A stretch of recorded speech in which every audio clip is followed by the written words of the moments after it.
Ini parah nih.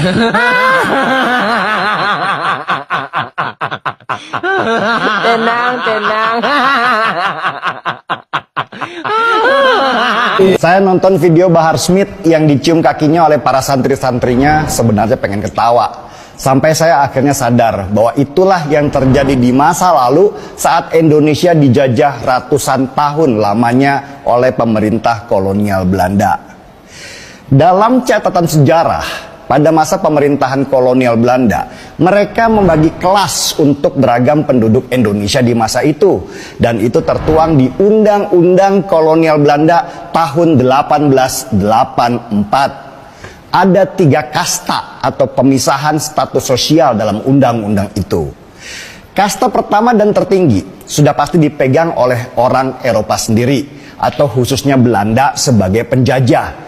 Sedangkan kasta kedua atau paling tengah adalah ras India, Arab, dan Tionghoa sebagai kelas pedagang. Dan kasta yang paling rendah, ya siapa lagi kalau bukan para penduduk asli Indonesia yang disebut sebagai pribumi, atau bahasa asingnya adalah inlander. Inlander ini adalah bahasa ejekan dari penjajah untuk kaum pribumi di Indonesia pada masa penjajahan. Mereka yang disebut inlander ini harus menerima takdirnya hanya dipekerjakan sebagai budak yang kadang dibayar, kadang enggak. Mirip sekali dengan sistem apartheid dulu di Afrika Selatan.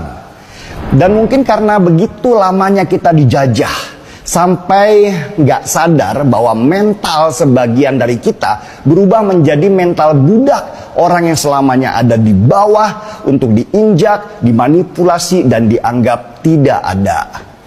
Kalau melihat video bagaimana Bahar Smith begitu angkuhnya duduk dan menerima cium kaki dari para santrinya tanpa sedikit pun usaha dari dia untuk menolak karena risih, maka makin jelaslah bahwa di sebagian masyarakat Indonesia mental terjajah atau mental budak itu masih berbekas.